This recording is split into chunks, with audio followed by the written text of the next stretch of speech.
Good morning. आज के इस वीडियो लेक्चर के अंदर हम हमारे एलिमेंट्स ऑफ मैथमेटिक्स क्लास 12 के 2.1 एक्सरसाइज को आगे कंटिन्यू करेंगे। कल हमने इसके पार्ट में वीडियो बनाया था। जिसने भी फर्स्ट वीडियो नहीं देखा इंट्रोडक्शन पार्ट 2.1 एक्सरसाइज, वो जाके डिस्क्रिप्शन लिंक में उसका लिंक मिल जाएगा, वहाँ से आप वीडियोज़ को चेक कर सकते हैं। तो बेटा आज हम स्टार्ट करेंगे exercise 2.1 question number second question बेटा आपके पास है कोस इनवर्स 1/√2। तो बेटा सबसे पहले हमने लेट कराएंगे कोस इनवर्स 1/√2 को हमने लेट कर लिया बेटा थीटा। अब कोस इनवर्स 1/√2 को बेटा हमने क्या पुट किया था, थीटा पुट किया है। अब यहाँ से कोस इनवर्स को अगर हम उस साइड लेके जाएंगे बेटा तो क्या बन जाएगा, ये 1/√2 इक्वल्स टू में कोस थीटा। ठीक है बेटा। उसके बाद अब हमने ये चेक करना है कि कोस की वैल्यू कौन सी डिग्री के ऊपर 1/√2 होती है बेटा कोस की जो वैल्यू है वो 45 डिग्री पर क्या होती है आपके पास 1/√2। तो बेटा यहाँ पे 1/√2 की जगह पर हम क्या पुट कर सकते हैं 45 डिग्री। तो यहाँ पे बेटा हमने पुट कर दिया कोस 45 इक्वल्स टू में कोस थीटा। अब बेटा कोस 45 को आप क्या लिखते हैं, वो π/4, और ये हो गया आपके पास बेटा कोस थीटा। बेटा कोस से कोस कैंसिल, तो बेटा थीटा की वैल्यू क्या आ गई π/4। अब हमने ये चेक करना है कि π/4 जो है वो कोस की इन्वर्स की जो प्रिंसिपल वैल्यू है बेटा उसके अंदर लाई करती है या नहीं करती। तो आपको पता है कोस इनवर्स की बेटा जो प्रिंसिपल वैल्यू रेंज होती है वो क्या होती है, 0 से बेटा पाई होती है। ठीक है। अब 0 से पाई का मतलब हो गया बेटा 0 से 180। ठीक है। क्लोज इंटरवल का मतलब हो गया बेटा इसके जो बाउंड्री के पॉइंट हैं ये भी इस इंटरवल के अंदर इंक्लूड हैं। अब थीटा की वैल्यू कितनी है ये बेटा π/4 का मतलब होता है बेटा 45 डिग्री। अब हमें पता है 0 से 180 के बीच में 45 लाई करेगा, तो that's why theta equals to π/4 is belongs to close interval 0 से पाई। और कोस इनवर्स 1/√2 की जो हमने प्रिंसिपल वैल्यू निकालनी थी बेटा वो हमारे पास क्या आ गई π/4। नौ बेटा अब हम देखते हैं क्वेश्चन नंबर फर्स्ट का पार्ट नंबर 3। ये क्वेश्चन दिया हुआ है हमें tan इनवर्स 1/√3। तो सबसे पहले स्टेप बेटा क्या हमारा, इसको हमने पुट कर दिया, हमने लेट कर लिया कि हमारा थीटा के इक्वल है, वेयर जो थीटा है वो प्रिंसिपल वैल्यू है किसकी बेटा tan इनवर्स की। अब बेटा इस tan इनवर्स को उधर लेके जाएंगे तो किसके इक्वल हो गया, इधर आ गया हमारे पास 1/√3 इक्वल्स टू ये क्या हो गया बेटा tan थीटा। ठीक है।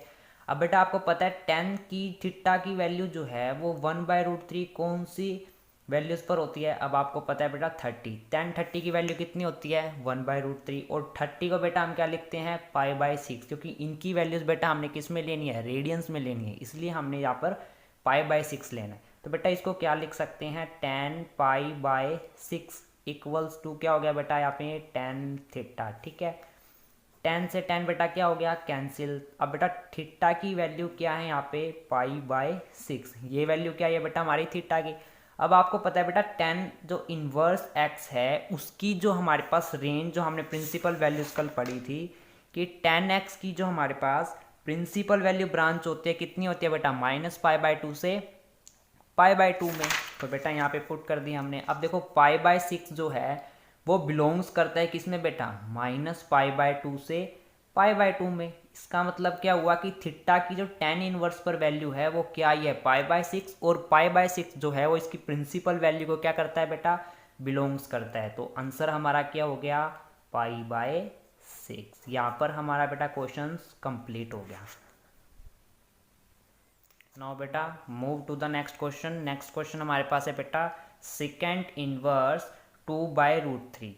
तो बेटा सारे क्वेश्चन सेम हैं। इसमें फर्स्ट स्टेप हमारे पास क्या था, सबसे पहले हमने इसको क्या लेट कर लेना है बेटा, ये हमारे पास सेकेंड इनवर्स 2/√3 को हमने क्या मान लिया बेटा थीटा मान लिया। अब सेकेंड इनवर्स को इधर लेके जाओगे तो क्या हो गया बेटा 2√3 इनवर्स इधर आके चेंज हो जाएगा किसमें सेकेंड थीटा में। ठीक है बेटा। आपको पता है कि सेकेंड की जो वैल्यू है 2/3 कौन सी डिग्री पर होती है बेटा, हमें पता है कौन सी डिग्री पर बेटा π/6, किस पे √30 डिग्री पे। ठीक है बेटा। तो यहाँ पे हम पुट कर देंगे second π/6 equals to second theta. ठीक है बेटा। अब सेकेंड से सेकेंड क्या हो गया, कैंसिल हो गया बेटा, तो थीटा हमारे पास कितना आ गया बेटा, π/6। ये वैल्यू जो है हमारे पास बेटा किसकी आई है, थीटा की। अब हमने चेक करना है कि जो सेकेंड थीटा की जो वैल्यू आई है हमारे पास, जो डिग्री का एंगल आया है, वो हमारे इस प्रिंसिपल वैल्यू ब्रांच में जो है वो लाई करता है या नहीं। तो इसके लिए बेटा आपको पता होना चाहिए कि सेकेंड इनवर्स एक्स की जो हमारे पास प्रिंसिपल वैल्यू होती है वो क्या होती है बेटा, वो होती है 0 से पाई। अब बेटा π/6 जो है वो 0 से पाई में लाई करता है, तो दैट्स वाई हम क्या लिख सकते हैं, theta is equals to π/6 belongs to close interval 0 से पाई। तो थीटा किसके इक्वल आ गया बेटा, π/6 के। यहाँ पर बेटा क्वेश्चन क्या हो गया हमारा, complete. Now move to the बेटा next question, part number first का क्वेश्चन नंबर लास्ट है। कोसेक इनवर्स 2 इक्वल्स टू में थीटा, ठीक है बेटा, इसको आपने थीटा के इक्वल मान लिया। अब बेटा कोसेक इनवर्स को इधर लेके जाओगे तो क्या हो गया, ये 2 इक्वल्स टू में कोसेक थीटा। अब बेटा कोसेक थीटा की कौन सी डिग्री पर वैल्यू 2 होती है बेटा, हमें पता है कोसेक 30 डिग्री पर वैल्यू क्या होती है, 2। तो 30 को हमने क्या लिख दिया बेटा, कोसेक π/6 इक्वल्स टू में कोसेक थीटा। अब बेटा कोसेक से कोसेक क्या हो गया, कैंसिल हो गया, तो बेटा थीटा हमारे पास कितना आ गया, π/6। अब बेटा आपको पता है कोसेक इनवर्स जो है हमारे पास, उसकी प्रिंसिपल ब्रांच वैल्यू क्या होती है बेटा, -π/2 से π/2। अब बेटा π/6 इसके अंदर लाई करता है, तो इसका मतलब क्या हो गया, π/6 जो है वो इसकी प्रिंसिपल वैल्यू ब्रांच में लाई करता है। दैट्स वाई हमारे पास थीटा की वैल्यू क्या आ गई बेटा, π/6। तो बेटा एलिमेंट्स की बुक में हमने 2.1 का पार्ट नंबर फर्स्ट जो है हमने कंप्लीट कर लिया है। अब move to the part number second, जो इसका सेकंड पार्ट है, उसके सारे क्वेश्चंस को हम इस वीडियोस में कवर करेंगे। Now student, question number second में हमें निकालना है find the principal value of, principal branch value निकालनी है जो हमें फंक्शंस गिवन दिया हुआ है। अब इसमें साइन इनवर्स -1 है। अब बेटा इसको हमने क्या पुट कर दिया, थीटा पुट कर दिया। अब साइन इनवर्स को बेटा उधर लेके जाओगे तो यहाँ पे बच गया आपके पास -1, और इधर कितना आ गया बेटा, ये आ गया आपके पास साइन थीटा। अब बेटा आपको पता है साइन थीटा की जो साइन की वैल्यू है वो 1 कौन से डिग्री पे होती है बेटा, आपको पता है 90 पर। तो ये हो गया बेटा साइन π/2 को हम क्या लिख सकते हैं, साइन थीटा, ठीक है बेटा। अब बेटा आपको पता है कि sine minus sine π/2 equals to में कितना है बेटा, साइन थीटा। अब बेटा आपने 11th क्लास में एक फॉर्मूला पढ़ा होगा, अगर हमारे पास माइनस साइन एक्स है तो वो किस में कन्वर्ट हो जाता है बेटा, वो हमारे पास हो जाता है साइन माइनस एक्स में। बेटा ये जो साइन जो माइनस है वो साइन के एंगल्स में डिवाइड हो जाता है, ठीक है, एंगल में कन्वर्ट हो जाता है उसके। तो बेटा इसमें हम क्या लिखेंगे, इसमें हमने ये फॉर्मूला अप्लाई किया तो यहाँ पे आ गया बेटा -π/2 इक्वल्स टू किसके इक्वल हो गया बेटा, साइन थीटा के। अब बेटा साइन से साइन हमने कैंसिल कर दिया, देन थीटा की वैल्यू बेटा हमारे पास क्या आ गई, -π/2। ये हमारे पास जो है बेटा थीटा की वैल्यू आ गई। अब बेटा आपको पता है साइन इनवर्स की जो प्रिंसिपल वैल्यू ब्रांच होती है वो कौन से क्वाड्रेंट में या कौन से इंटरवल में लाई करती है बेटा, -π/2 से π/2 में, क्लोज इंटरवल, ठीक है बेटा। अब क्लोज इंटरवल में मैंने बताया था जो बाउंड्रीज के पॉइंट होते हैं वो भी इसमें इंक्लूड होते हैं, दैट्स वाई -π/2 इसका बाउंड्री पॉइंट है। तो इसमें जो है वो थीटा हमारे पास क्या आ गया, -π/2, और बेटा ये आपका क्या हो गया, आंसर हो गया। बेटा move to the next question. Next question हमारे पास दिया हुआ है कोस इनवर्स -1/2। तो बेटा इसको हमने किसके इक्वल लेट कर लिया, हमने इसको मान लिया थीटा। अब बेटा कोस इनवर्स को इधर लेके जाओगे तो आपके पास हो गया, ये हो गया कोस थीटा इक्वल्स टू बेटा कितना हो गया, ये 1/2। अब बेटा इसमें देखो -1/2 है तो यहाँ पे हम किसका साइन लगा देंगे, -1/2 का, ठीक है बेटा। अब आपको पता है कि कोस थीटा जो है, कोस की जो वैल्यू है 1/2 कौन से डिग्री पे होती है बेटा, π/3 पे, ठीक है। कोस 60 पे जो है वो हमारे पास कितना होता है, 1/2। तो बेटा यहाँ पे हम क्या लिखेंगे, -cos π/3, ठीक है बेटा। अब बेटा कोस से कोस क्या हो गया, कैंसिल, थीटा हमारे पास कितना आ गया बेटा, -π/3। नाउ लुक स्टूडेंट्स, अब यहाँ पे एक टर्निंग पॉइंट है, यहाँ पे देखो पाई -π/3 है। अब हमें पता है कोस इनवर्स की जो प्रिंसिपल वैल्यू ब्रांच है वो हमारे पास क्या होती है, 0 से पाई, ठीक है स्टूडेंट। अब यहाँ पे -π/3 है बेटा, तो यहाँ पे 0 से पाई है, 0 से पाई के अंदर बेटा सारी कैसी वैल्यू है, पॉजिटिव वैल्यू है, और यहाँ पे हमारे पास बेटा ये क्या आई है, नेगेटिव वैल्यू। तो बेटा हम इसमें 11th क्लास का एक छोटा सा कंसेप्ट है वो इसके अंदर यूज़ करेंगे। अब बेटा ये बताओ कि कोस जो है वो कौन कौन से क्वाड्रेंट में बेटा माइनस होता है। इधर देखो बेटा, फर्स्ट क्वाड्रेंट में बेटा क्या होते हैं, सारे पॉजिटिव होते हैं। सेकंड क्वाड्रेंट में बेटा साइन और कोसेक दोनों पॉजिटिव होते हैं, ठीक है। थर्ड क्वाड्रेंट में टेन और कोट पॉजिटिव होते हैं बेटा। फोर्थ में होते हैं कोसेक, कोस थीटा और सेक थीटा।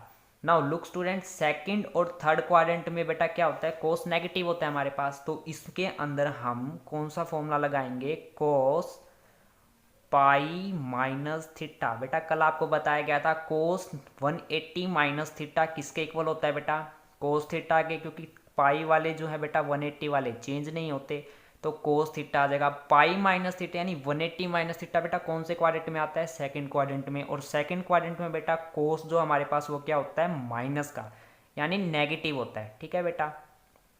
तो इसको हम क्या लिख सकते हैं बेटा, यहाँ पे हमने लिख दिया थीटा इक्वल्स टू -π/3 को बेटा हमने इसमें चेंज करना है, तो इसकी जगह पर हम क्या लिख देंगे, cos theta cos pi minus π/3, ठीक है बेटा। ये वही कंसेप्ट यूज किया है, कोस 180 माइनस थीटा बेटा क्या होता है, कोस थीटा, तो वही हमारे पास आ जाएगा। इसलिए कोस माइनस कोस π/3 को बेटा हम क्या लिख सकते हैं, कोस पाई माइनस π/3। फिर से बेटा कोस से कोस कैंसिल हो गया, तो थीटा हमारे पास कितना आ गया बेटा, यहाँ पे पाई माइनस π/3। अब बेटा यहाँ पे हमने एलसीएम लेना है, एलसीएम हमारे पास आया है 3, तो ये हो गया बेटा 3π माइनस पाई, तो ये कितना आ गया बेटा 2π/3। अब बेटा थीटा हमारे पास क्या बन गया, पॉजिटिव बन गया। अब पॉजिटिव है तो ये कोस की जो कोस इनवर्स की प्रिंसिपल वैल्यू ब्रांच है उसमें बिलोंग्स कर जाएगा। तो लिखो यहाँ पे theta equals to 2π/3 is belongs to close interval 0 से पाई। तो ये स्टूडेंट इसका क्या हो गया, answer. Now student question number 3, tan inverse -√3। सबसे पहले बेटा हमने इसको क्या मान लिया, थीटा। देन tan इनवर्स को इधर लेके जाओगे तो बेटा कितना हो गया, ये √3 इक्वल्स टू tan थीटा, ठीक है बेटा। अब tan की वैल्यू √3 बेटा कौन सी डिग्री पे होती है, tan 60 पर बेटा कितनी वैल्यू होती है, √3, और 60 को बेटा आप क्या लिखते हो, π/3, तो यहाँ पे पुट कर दो बेटा -tan π/3 इक्वल्स टू में कितना आ गया बेटा, tan थीटा। अब बेटा इसमें भी एक फॉर्मूला लगेगा कि -tan x को आप क्या लिख सकते हो बेटा, tan -x, ठीक है। ये वाले जो फॉर्मूले हैं बेटा 11th क्लास की बुक से आपको मिलेंगे। तो यहाँ पे हमने ये कंसेप्ट यूज़ किया बेटा, इसको हम लिख सकते हैं tan, ये माइनस बेटा एंगल में चला जाएगा, -π/3 इक्वल्स टू कितना आ गया बेटा यहाँ से tan थीटा, ठीक है। थीटा से tan से tan बेटा क्या हो गया, कैंसिल, तो थीटा की जो वैल्यू है बेटा वो कितनी आई है, -π/3। अब बेटा जो थीटा की वैल्यू है ये tan की प्रिंसिपल वैल्यू में लाई करती है या नहीं, ये हमने चेक करना है। तो स्टूडेंट आपको पता है कि tan इनवर्स की जो प्रिंसिपल वैल्यू है बेटा वो क्या होती है, प्रिंसिपल ब्रांच वैल्यू वो होती है -π/2 से π/2 में। अब बेटा π/3 जो है वो -π/2 और π/2 के बीच में लाई करता है, तो दैट्स वाई हम लिख सकते हैं theta equals to -π/3 is belongs to -π/2 से π/2। ये बेटा आपका क्या हो गया, आंसर। आगे के क्वेश्चंस बेटा हम नेक्स्ट वीडियोस में कवर करेंगे। आने वाली वीडियोस के लिए हमारे चैनल्स को ज़रूर से ज़रूर सब्सक्राइब करें और बेल आइकन को प्रेस करना ना भूलें, जिससे आने वाली वीडियोस की नोटिफिकेशंस आप तक मिल सके। धन्यवाद, जय हिंद।